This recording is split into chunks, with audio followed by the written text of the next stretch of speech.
हाय hello नमस्कार, welcome back to my channel. थोडीशी सर्दी झालेली आहे, पण तरी पण चला आज आपण बनवणार आहोत.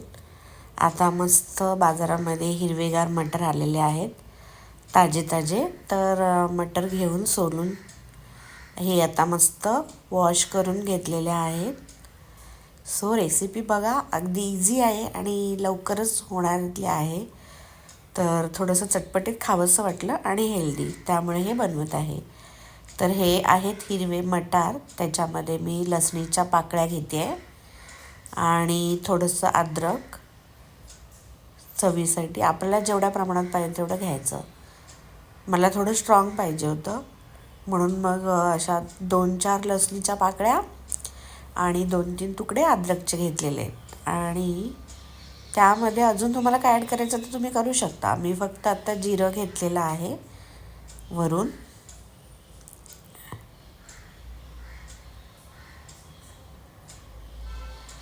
तर एवढ्या सगळ्या गोष्टी घेऊन आपण आता ह्याला मस्तपैकी मिक्सरमध्ये ग्राइंड केलेलं आहे. तर अशी ही पेस्ट तयार झालेली आहे, मस्त हिरवीगार पेस्ट.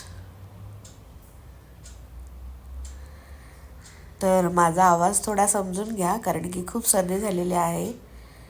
पण ही रेसिपी मला तुम्हाला दाखवायची होती, म्हणून मी रेकॉर्ड करत आहे. व्हिडिओ शेवटपर्यंत नक्की बघा आणि आवडली असेल तर नक्की करून बघा. तर आता इथे ना ती पेस्ट तयार झाली. तोपर्यंत इथे पाणी ठेवलं, थोडंसं गरम झालं, त्याच्यामध्ये थोडंसं मीठ टाकायचं आपल्या चवीपुरतं. आणि हा रवा आहे तो असा पाण्यामध्ये, गरम पाण्यामध्ये पूर्ण मिक्स होऊन त्याची असं पेस्ट तयार करते. म्हणजे थोडक्यात तो असा शिजवून घेतला आहे.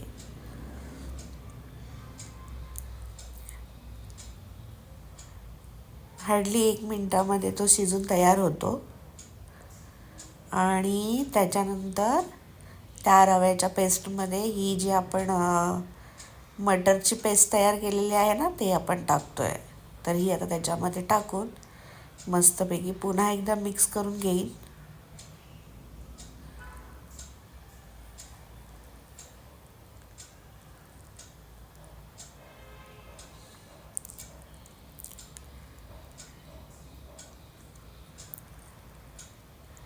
मटर माझ्याकडे 1/2 किलोच होते आणि त्यासाठी 1 वाटी रवा मी वापरलेला आहे. सो तुम्हाला रव्याचं किती प्रमाण पाहिजे, क्रंची पाहिजे असेल तर जास्त पण वापरू शकता. आणि थोडं फक्त क्रंची नको आणि थोडं ते रव्याचं खुसखुशीतपणा त्याच्यामध्ये यावा, त्यासाठी तुम्हाला जेवढं पाहिजे तेवढं तुम्ही वापरू शकता. आणि ह्या अगोदर मी बटाटेसुद्धा बॉईल करून घेतलेले आहेत, ते पण आपल्याला पुढे मिक्स करायचे आहेत. तर आता हे मिक्सरच्या भांड्यामध्ये थोडंसं ते ग्रीन वाटण राहिलं होतं मटरचं, त्याच्यामध्ये पाणी टाकून पुन्हा ते सगळं घेतलं. आणि हे आता मस्तपैकी अशी पेस्ट आपण शिजवून करायची आहे. तर ही अशी का थोडीशी शिजवून आपल्याला ही पेस्ट मिक्स करायची आहे, कारण की ना मटार जे म्हणजे हिरवे होते ना जेव्हा मी मिक्सरमध्ये ग्राइंड केले तेव्हा, तर अशी थोडीशी उकळी आणली ना ह्याच्यामध्ये की त्याचा तो हिरवेपणा जातो आणि मग वेगळ्या प्रकारे लागतो, थोडा म्हणजे टेस्टी लागतो. तर आता इथे तुम्ही बघू शकता, हे जे मी असं पलिताने मिक्स करते ना, तर त्याच्यामध्ये जो रवा टाकला होता ना तो थोडासा असा घट्ट घट्ट झाला आहे. तर अगदीच तो मिक्स नाहीच झाला. मग त्याच्यामध्ये असे ते जाडजाड त्याच्यामध्ये राहिलं रव्याचं ते, तर मग ते आपण काढून टाकायचं. जेवढा पण मिक्स झाला तेवढा पण ठीक आहे.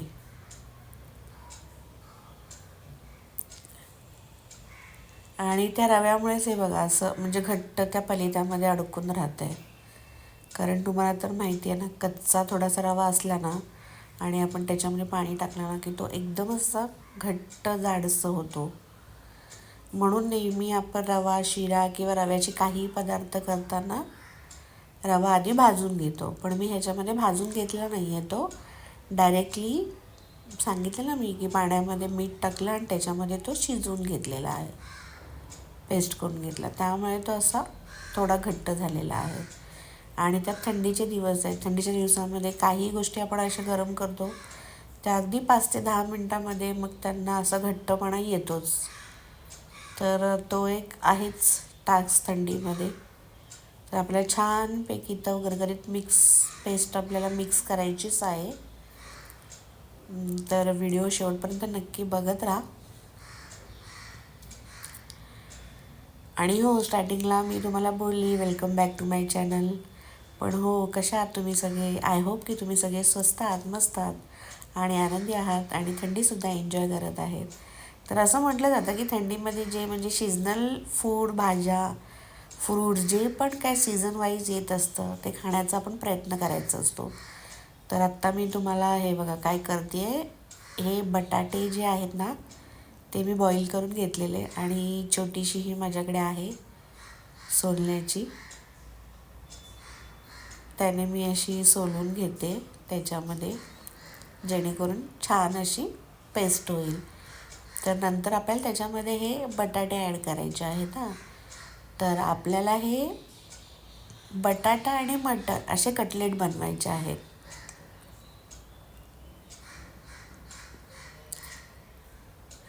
आणि त्यानंतर हा बटाटा पण आपण सोलून एकदम मस्त आता पुन्हा एकदा खूप छान अशी पेस्ट मिक्स करायची, एकजीव करायचं. तर हे आता गरम आहे म्हणून मी पलिताने करते.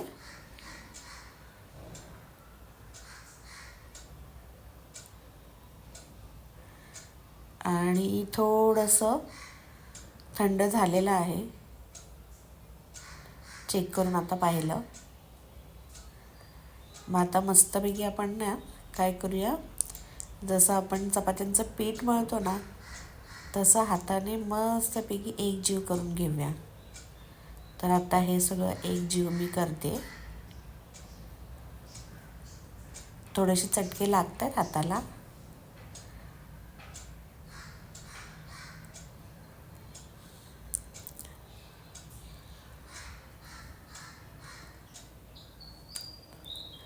त्यानंतर ही पेस्ट आपण टेस्ट करून बघायची. त्याच्यामध्ये आपण मीठ टाकलेलं असं तर कशी टेस्ट लागते. तर केवळ ही अशी पेस्ट जरी आपण खाल्ली ना तरी पण खूपच टेस्टी लागते. आणि हेल्थ रिलेटेड हे असंही मला वाटतं बिंदास आपण खाऊ शकतो. कधी कधी माहिती आहे ना, आपण उपवासाला ते बटाटे बनवतो, त्याचप्रकारे हे बनवूनसुद्धा खाऊ शकतो, काय हरकत नाही आहे. हेल्दी आणि मस्तच, बिना तेलाचं आणि बिना काही म्हणजे गोष्टी न वापरता टेस्टी. आणि हे मी अजून पण मिक्स करते, पण त्याच्यामध्ये आता ते बटाटे पण थोडे मिक्स व्हायला वेळ लागतो आहे. आणि त्यात तो रवा पण मध्ये मध्ये लागत होता, पण अगदीच ते जाड जाड रव्याचे लागत होते ना मध्ये गट्टे झाले, ते मी मग काढून टाकले. आणि मग असं आपण हातावर घेऊन मस्तपैकी बघतो आहे की ह्याचे असे वडे टाईप होत आहेत की नाही, आपल्याला ते म्हणजे असे वडे थापता येतात की नाहीत कटलेट करण्यासाठी. तर ते मी बघून घेतलं. तर मी तुम्हाला सांगते, असं आहे ना, एक मी फ्रायपॅनवर टाकून पण बघितला, पण तो एकदमच म्हणजे लबलबीत झालेला आणि तो पलटीच होत नव्हता. मग त्यानंतर मला असं वाटलं की ह्याला व्यवस्थित म्हणजे बाइंडिंग होण्यासाठी आपण कॉर्नफ्लॉवर जे येतं ना मक्याचं पीठ ते वापरणार आहोत. सो ते मक्याचं पीठ पण ह्याच्यामध्ये मस्तपैकी आपण मिक्स करून घेऊया.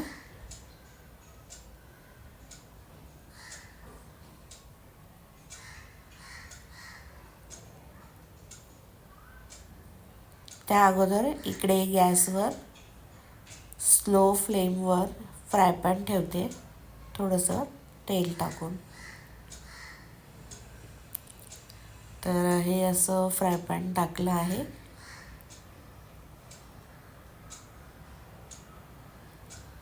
चेक करायचं ते व्यवस्थित गरम झालं की नाही, कारण हे ना नॉनस्टिक आहे ना, ते जास्त गरम झाल्यावर पण प्रॉब्लेम होतो, लगेच करपल्यासारखं होतं.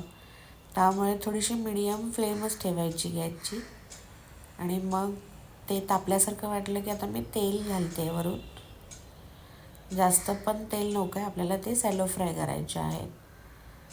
तर अशा प्रकारे हे छोटे छोटे वडे हातावर असे बनवून घ्यायचे आणि मग त्याला असं हातावरच प्रेस करायचे, मीडियम साईजचे कटलेटसारखे,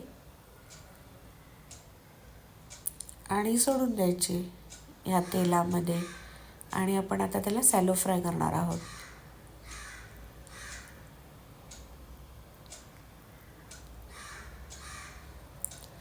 आणि हो, कॉर्नफ्लॉवर तुम्हाला मिक्स करताना मी दाखवलं नाही, कारण ते त्याच्यामध्ये टाकताना ना माझा हात थोडा हे झाला आणि ते पूर्णपणे असं खाली पडून गेलं. सो ते रेकॉर्डिंगमध्ये चांगलं वाटणार नाही, म्हणून ते रेकॉर्ड केलं नाही. पण कॉर्नफ्लॉवर मी वापरलं आहे आणि त्यामुळेच हे असे छान प्रकारे वडे असे आपण थापू शकतो. म्हणजे कटलेट असं बनवायला आपल्याला ते बरं म्हणजे तो घट्टपणा येतो. आणि असे मी सगळे ते 1/2 किलो मटारचे कटलेट बनवून घेतलेले आहेत. हे बघा, आता पुन्हा तुम्हाला दाखवण्यासाठी मी ते कॉर्नफ्लॉवरचं पॅकेट दाखवते की मी त्याच्यामध्ये वापरलेलं आहे.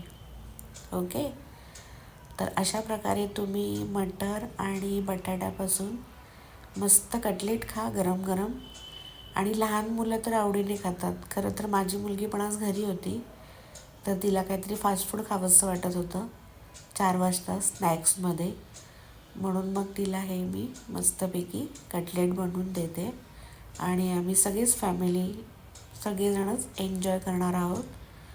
तर हे कटलेट आपण नुसते फक्त पण खाऊ शकतो, चपातीसोबत पण खाऊ शकतो, डाळ भात असेल तरी पण खाऊ शकतो, रादर हे आपण सॉस बरोबरही खाऊ शकतो. जसं खायचं तसं खाऊ शकतो. हे नरम पावामध्ये सुद्धा आपण मध्ये ठेवून वडापावसारखं पण खाऊ शकतो.